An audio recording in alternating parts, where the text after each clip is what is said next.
Hello everyone, we're now at day 4 of First Event here in Boston, and I'm so fortunate to be here with Dr. Jeffrey Spiegel, who is a plastic surgeon and who also, full disclosure, did a surgery on me recently. And I'm so thankful that you're here with me because I know you have been busy here as well doing workshops and things like that. So thank you for taking time out of your busy day to be here. Well, thank you for the invitation. I'm very much looking forward to talking with you and seeing what comes up. So this conference, as people are starting to know, is for the transgender community, the non-binary community, our allies and other people that just want to support us. And you're one of those people that's an ally and wants to support our community. And I think that people don't understand that it takes an army and a village to raise a transgender person. And you are part of that village that has helped me. I've had several doctors, endocrinologists, plastic surgeons, my primary care physician. They've all worked to help me along with my partners, my friends, my allies. So you are part of that process to help Kelly Jenkins discover her true self. And back in November, I had facial feminization surgery with you. And I just want to tell you right now, I have been getting so many compliments from people about how good I look, people that I've known for years. And while that is wonderful, the thing that really puts it over the top for me is when I look in a mirror, I see Kelly Jenkins and my dysphoria is gone. And that is a gift that you have that you passed on to me. So I don't know where this is going to lead me in the future, but having that dysphoria taken away from me truly has changed my life. And I think what I would like for the audience to understand is you didn't just decide yesterday, oh, I'm going to go work with trans people. There is a story behind that, and I was wondering if you could share that with the audience. I'd be glad to. And first of all, thank you. And you know, all of your friends and associates are right. You do look amazing, especially for so soon after surgery. It's really amazing.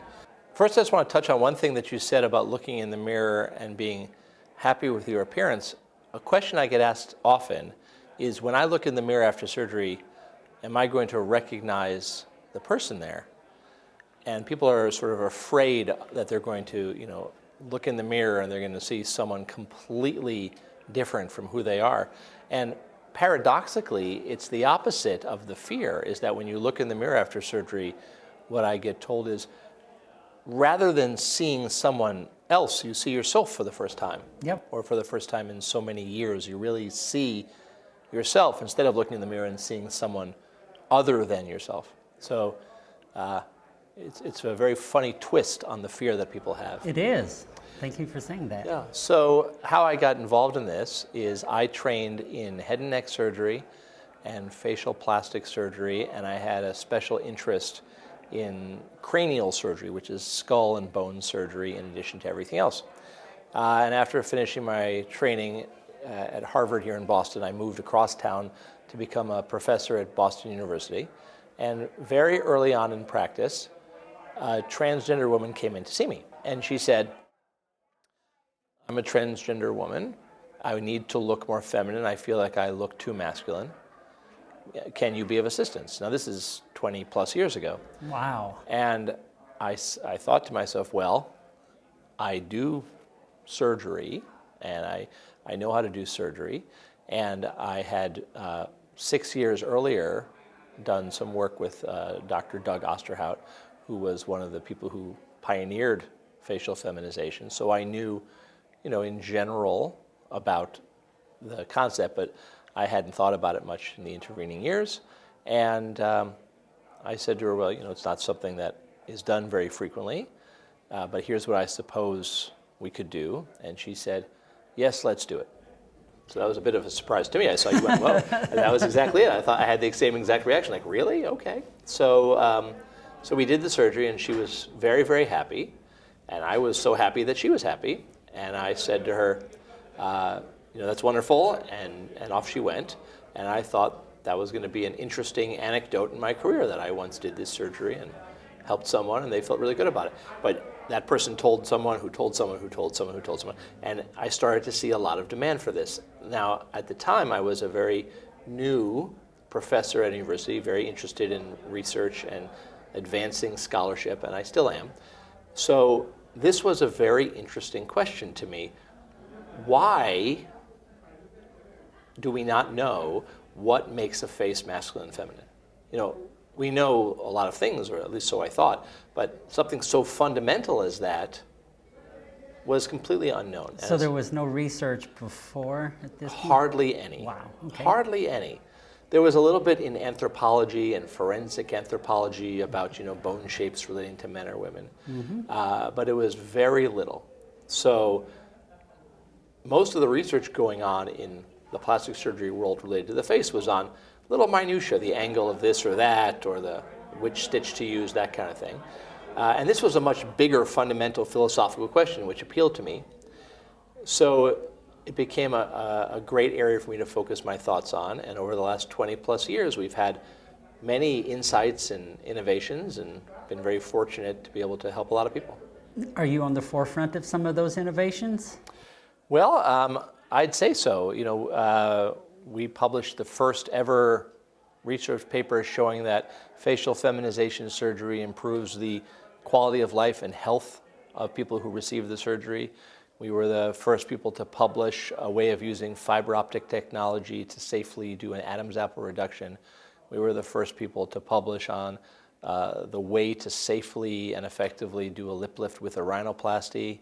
We were the first to use mini plates in surgery that I'm aware of for facial feminization. Up till then, people were using either fat grafting or wires, and this is a big leap forward for the effectiveness of the forehead. And it goes on and on. There's actually many others.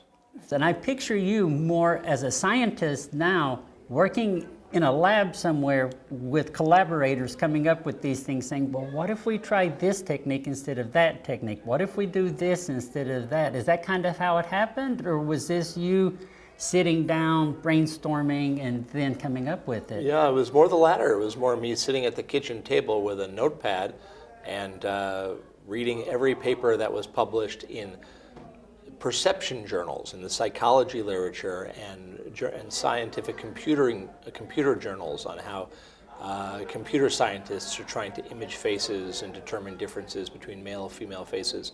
And then it was a matter of constructing experiments that allowed us to determine what was the part of the face that was the biggest area of importance in determining gender, because you know, the research up till then was very non-specific. You know, does the nose matter? Does the forehead matter? Does the jaw matter? Now a lot of these questions are answered, but 20 years ago they were completely unknown. That's really amazing to me, because I think we live in the golden age of medicine, personally. Like, I'm very fortunate that I could come to you now and have this wonderful surgery accomplished, whereas 30, 40 years ago, I wouldn't have been able to have done that, but they knew that hormones were important to it. So there's this evolution that is taking place that you're a big part of. And I'm assuming that people now come and train under you since you've done all of this innovation. And are you a trainer of practitioners also now as well? I would say that just about every significant person doing facial gender confirming surgery in the United States spend time with me. So they don't get to learn hands-on by like practicing on our patients at all, but it's more of an observational thing where a fully trained and highly qualified surgeon comes who already knows how to do things, but then they spend a year watching me do, you know, 1,000 surgeries, and over that time they're able to ask me questions and have me discuss little intricacies and subtleties of what we're doing, and in that time period they glean a whole lot of the methods, and they go off, and the leading people in California and the Midwest and Texas and Florida and Virginia and New York all spend time with me. That's humbling in a way to know that when I did my research to find out who can do this surgery for me, who is the person that can best help me over this last hurdle, because really and truly that was my last hurdle. I'd had gender reconstruction surgery below, I'd had breast augmentation, I'd been on hormones for nearly 2 decades at this point, And there was still this little nagging thing. I looked in the mirror and I saw Kelly Jenkins, but I saw a slightly male version of Kelly Jenkins. And you were talking earlier, you did the research to see, well, what does make a face feminine? What does make a face masculine? Let's talk about my surgery personally for a second, if you don't mind. You actually did a lot of procedures with me. There were 7 of them. I remember when I first spoke to you on the phone, or we did a Zoom call, and I was sitting there in front of the computer, and you looked at my face, and I will remember to this day, you said, well, I've got some good news, and I've got some bad news. And I'm like, okay, like, what's the good news? It's gonna be easy, we can do this for you. What's the bad news? It's a lot of little things that have to be done. There's no one big major thing that we can do. There's going to be several smaller things that are done. So what you did with me was you did lip lift, you did cheek implants, you did a trachea shave, you did a jawline contour, you did something with my hair. I'm not sure exactly where there were staples through here, so you did something with my forehead and my brow. And when I woke up, I didn't see anything because I'd just gotten out of surgery, but 3 weeks after surgery, I started seeing the results because the swelling has slowly started going down and things like that. So when you look at a face, what goes through your mind? How did you know to look at my face and say, there's a lot of little tweaks that we need to do? Well, that's the 20 years. So it's, you got it exactly right. When you look at a person's face and you ask yourself, why is this face sending the message it does? And the message might be masculine versus feminine. It might be friendly versus unapproachable. It might be professional versus less competent. You know, there are messages that a face, trustworthy versus suspicious. And you think, well, what is it about this person's face that's sending those messages? And those are the things I think about. And it relates to the interplay of different parts of the face. It relates to the way light reflects off different parts of the face. It relates to subtle changes in the angles and the shapes. So sometimes there's a glaring problem. Like you can have somebody who has a real Neanderthal forehead, you know, really, really pronounced, and you say, that's your issue. But that's less common than people having a constellation of, I would address this, address this, address this, address this. And then at the end of all that, you're transformed into not a person, as we said earlier, not a different person, but just all the little dings and problems are repaired. And that's a perfect way to put it, because I know that for me, looking in a mirror and not having dysphoria is life-altering, like I said earlier. But I also think that I take that confidence now a step further and I walk out the door and that confidence follows me now because of it. And I'm sitting here thinking about when I had the surgery, you did all of those procedures at the same time. Is that typical, or do people come in and say, oh, can I just do this one thing to see if that makes me happy? Or is it like, I'm assuming you communicate very well with your patients at this point and you determine the best plan of action, but do you recommend people do all of the procedures at once, or a procedure here and then let's wait in a procedure there? It's a great question, and there's no one best answer. Okay. Excuse me, it really depends upon the individual's needs and comfort level. So some people say, well, let's take a very different type of person. Some people might say, I know who I am, and I need to and want to make some progress towards presenting that person to the world. But I have some other relationships in my life that will be rocked too much if I do this. Okay. So let's have something as a start so I feel like I'm making progress, but that will not reveal too much to everyone else. And so something like reducing the Adam's apple is an easy one, because the presence of an Adam's apple on a woman is unusual, but the absence of an Adam's apple on a man is not even noticed. You know, some men have a large Adam's apple, some don't. No one pays any attention to it, but an Adam's apple on a woman stands out. So you can remove that and the person will be objectively more feminine and feel more confident, and they can have made a step forward without having to reveal too much about themselves. Other people will listen to my recommendations and say, well, I don't know about that cheek thing or that lip thing. I'm not so sure about that. Can we do that later after I make up my mind? And of course you can. You can sort of try everything else out, see if you feel like that did enough for you, and then you could always return later and do those things, usually in the office, quite readily.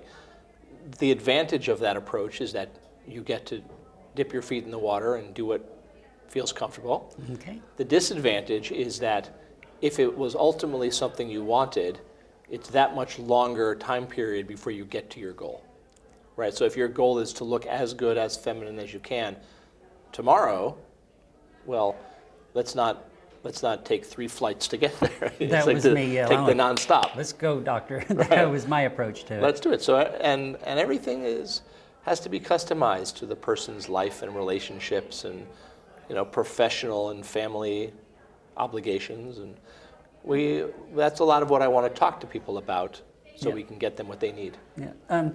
Do you have a story? Do you remember the first facial feminization surgery you ever did, or one of the more thought-provoking ones that struck with you?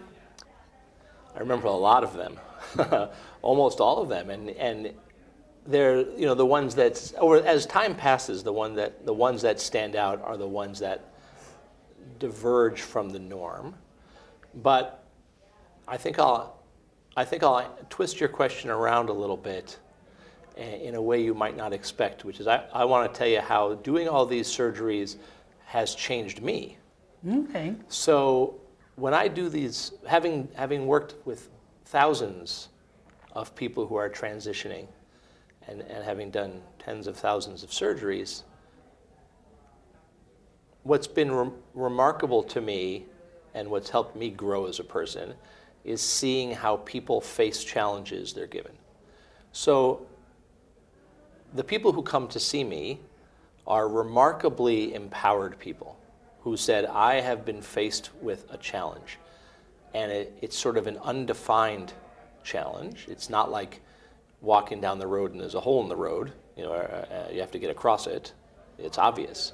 This starts as a feeling, a hint of a belief in the background of your mind, and you have to kind of learn what that is, discover what it means, test out if it's right, and then make the decision to be your true self and live that fulfilled life, versus what for some people is the easier decision is to ignore it, but it's ultimately a path of less happiness. And so it's just remarkable to have seen so many people who face this challenge with such courage and gusto and enthusiasm. And you're a perfect example of that. Someone who, you said you were not happy looking at your appearance, and now you are. And now that you carry that pride and that confidence with you, and that's the ultimate success. And I try to learn from all of my patients to do that with whatever challenges I get faced with. We are a strong, resilient bunch. I do agree with you wholeheartedly on that. I know that when I contacted you all and we had our discussion, and as I moved forward with it, you introduced me to one of the people on your team named Juliana. And for me, this was the game changer. Your surgery was the game changer, but being able to speak with Juliana, for you all that don't know, is the transition care specialist with Dr. Spiegel. She's a trans woman that has been through some of the surgeries. So she was able to speak a language that trans women in particular understand and can speak. She understood dysphoria. She understood that when you have this surgery, you're not going to come out the next day and you're going to be ta-da to the world. There's a healing process, and that healing process may be tough. And having access to her and her knowledge and wisdom, and for her to say, I remember calling her up one day in tears. What have I done? What have I done? This pain is so great.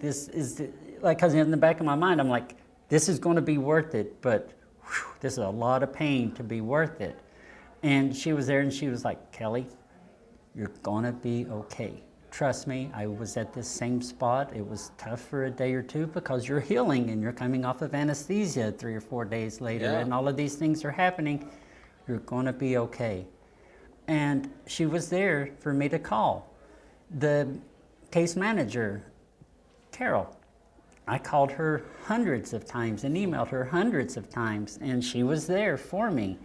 And so I feel like it's more than just a practice that you have. It's a community that you have put in place to help us navigate this and to feel empowered.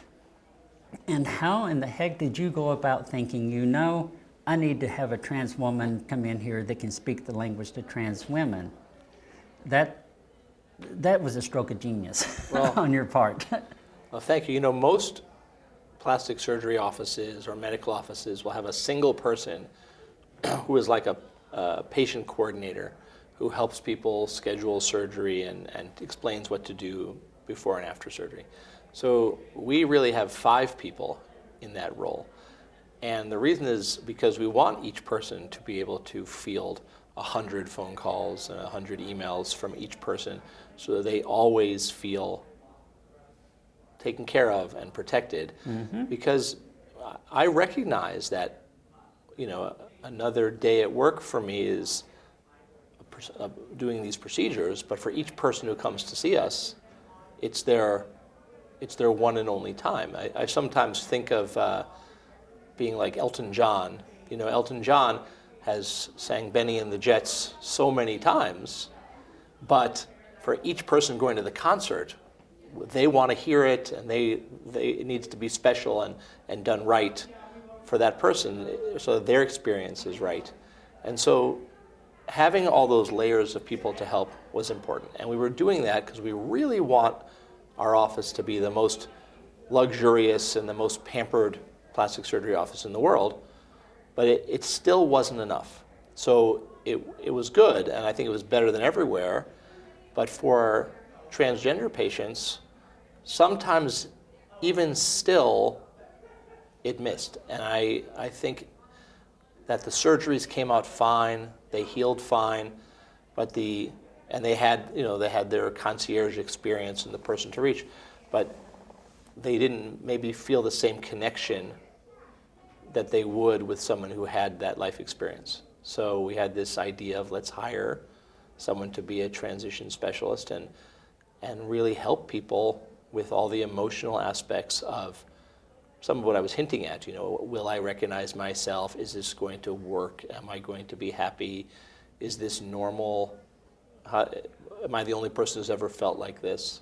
Yeah. And someone who can, with some credibility, speak to all these issues. So for us, we're very happy to have Juliana, and she's wonderful, and of course very active here in this organization, TCNE. And it's really great for me to hear that she was important for you. It really,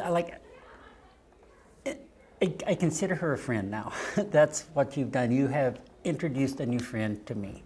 Oh, it's so through great. Just having her there and her being who she is also. We've talked a lot about trans feminine people. Now, there's a whole nother world. There's non-binary people, there's transmasculine people. Do lots of different people from the community come to you? Do you do transmasculine surgeries? Sure. Now, trans women want to look feminine, and so most or many of the procedures we do are towards that goal. And then we do voice surgery to match.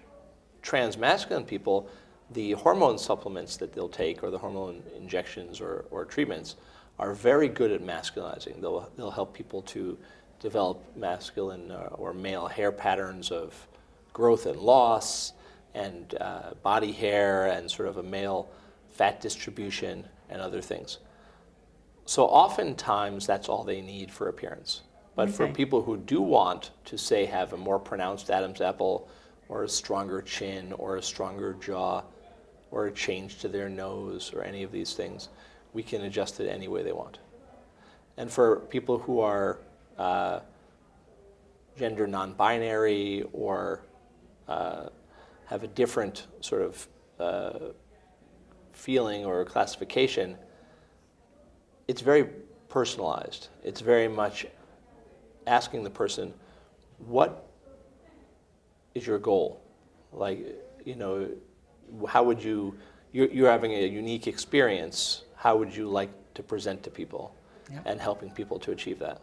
Now, I'm assuming that most of your clientele that are from the trans community are trans women? Is that yes. safe of me to That's assume? correct. Okay.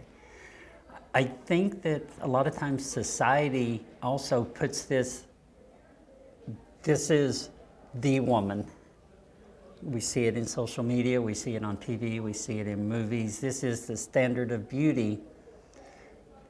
And I don't know that that really exists in the male world as much as this is the standard of what you all are supposed to look like.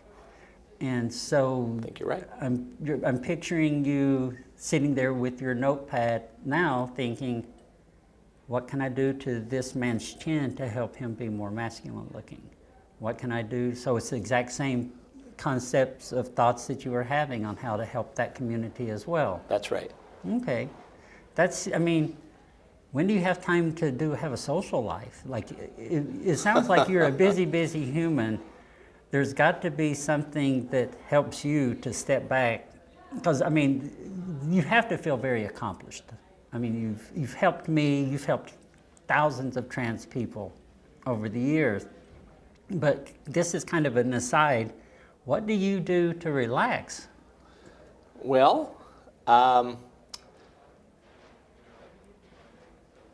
in some ways, when you're happy with what you do, work is relaxing. So sitting down and thinking about these issues, I enjoy it. Okay. And so it doesn't feel like work a lot of the time.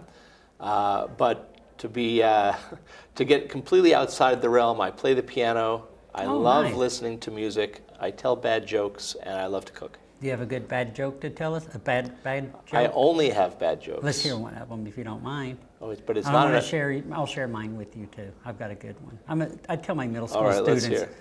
So, why is Cinderella so bad at soccer? Why? She is always running away from the ball. Ah, that's excellent. Mm-hmm. And do you mind if I use that? It's yours. That's outstanding. So, but yeah, I use it because humor, for me as a teacher, it is an almost immediate inroad to a connection with my student. So when I hear you say you use humor, that's a connection that you can immediately draw us into because humor connects everybody. That's so right. I appreciate that you've got this sense of humor. Well, thank you. Well, if you want a bad one, what's orange and sounds like a parrot? I don't know what. A carrot. See, I'll tell that to my kids. I threaten my students. I'm like, if you don't get to work, I'm going to tell you a really silly joke. We'll save that one for when they're really bad. I'll save that one for it. I've only got a couple of more questions. I was asking you earlier, and you were mentioning our community, the empowerment that we bring that you then try to take into your life as well. Is there anything else about our community that kind of has surprised you? Well,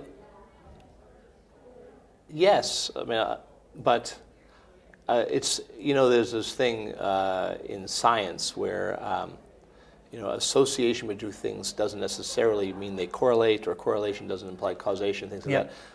I've been surprised over the years at the number of people who are trans women who have come to see me who are so accomplished in their professional careers and are just really, really high-functioning, intelligent people. And the scientist in me wonders about associations there. But that's a very casual, non-proven observation. Sometimes that's all we have in life is anecdotal evidence. That's right. And the stories that we tell with one another. So you are here at First Event. Are you doing workshops here? Yes, this is, I don't know if people can tell the time of day, but this is at the end of about 4 or 5 hours of speaking today. So my voice is still nice and strong, I'm glad to say. Thank you. But yes, we spoke. I spoke on a panel about indications for surgery. I gave an hour plus on the history of facial feminization and how it's changed in the last 20 years. We spoke on non-surgical ways to achieve feminization, and Dr. O'Neill from our office is a master of that, and she gave a talk for a 45-minute talk that went 90 minutes because the audience wouldn't let her get off stage. And then I spoke about different aspects of hair grafting and hair removal. So, and then last night we were here for the fashion show and the evening reception. Now, correct me if I'm wrong, but when I went into the fashion show, I saw a marquee that said that you sponsored the fashion show, that the Spiegel Center sponsored the fashion show. So you all are tightly connected. You'd mentioned TCNE earlier, and now the fashion show. Is this something that is new to you as well, of being a sponsor and helping things like this, or is this something you've been doing for a while? Oh, maybe 18 years I've been coming to first event and went to many of the other conferences, and I used to go to Fantasia Fair all the time. And I actually got a Friend of Fantasia Fair plaque, which is hanging in our office. And so our office has always tried to be supportive. The organization in this situation approached us and said, would you, how would you like to get involved? And we said, what do you need? And they said, we'd love someone to sponsor the fashion show. And I'm such a sharp dresser, I thought that was a logical fit. I was getting ready this morning. I'm like, I'm interviewing the doctor that helped create this. Well, you helped create a lack of dysphoria. You helped create a level of confidence. Dysphoria excision. Yes, I like it. That's exactly what you did. Well, I wear scrubs all day, which are basically loose pajamas, so this is really dressed up for me. Pajamas are so comfy, though. They really are. I know that you all have had a busy week then. Is today the only day you did presentations, or have you been doing it every day of the conference? Well, for efficiency, they packed everything in today for us. So we gave all of our talks today. So they knew you had 4 hours of strong voice inside of you. They trusted it would work, yeah. And it did. Is there anything you would like to add? Because I've covered everything that I wanted to talk about with you, but if there's anything you would like to add, please, if you have a good anecdotal story you want to share or anything like that, feel free to do so. Well, two things. I mean, I do have that story I sort of hinted to you about earlier, that one of the early patients I took care of called upon her ex-wife to come take care of her after surgery, and the ex-wife and I spoke a bit after surgery, and she explained that her then husband had become a different person, had become depressed and moody and unhappy, and eventually it became such that the person was drinking and they got divorced. And then the person eventually discovered the cause of their unhappiness, realized who they were, transitioned, and then years later called the ex-wife to please be with her after surgery, because still a trusted friend. And the two of them ended up getting remarried. And the former ex-wife, then second wife, but same person, explained to me that the person she loved was back. And that really, hearing a story like that early in my career really motivated me, knowing that we're touching people's lives in ways that we may not always know. That's huge. I keep thinking, maybe surgeries for trans people helps mental health. Is there any other surgeries that are like that at all? The fact that a surgery can help me mentally is fascinating to me. Yeah, I think that applies to a lot of types of plastic surgery and surgeries where you've lost something key to yourself. So maybe a professional or very accomplished tennis player for whom that's a big part of their life, who breaks their arm. The surgery to restore that function brings them out of a funk and a loss. Oh. And with plastic surgery, for some people, looking older really is a loss of how they identify as a vibrant, healthy person. So anti-aging surgeries can restore their sense of self, and gender-confirming surgeries are really an extremely significant version of that, where it helps a person to be whole. You were saying you had 2 points you wanted to bring up, the story, and then The other was just to say thank you for the opportunity to speak with you. You're lovely inside and out, Well, and thank you. it's been a privilege to speak with you and at the conference and to be part of this very special community for going on 25 years. You've got such a good bedside manner, for lack of a better word right now, that it's like I almost want to go, what other surgery can I get done now? Oh, now you're going to make me do a bad joke. The bedside manner comes from wearing pajamas all day. Okay, folks, and on that one, we are done. Thank you all. Please check out Dr. Spiegel's website. I'm assuming that Yes. it has a lot of information. Come to First Event if you want to learn about this. It'll be here again in 2024. We're ending it today. But thank you, everybody. Thank you so much, Dr. Spiegel. It has been fantastic talking with you. And thank you again for giving me this part of myself that I needed. Well, thank you for having me, and it's been a pleasure. Thanks.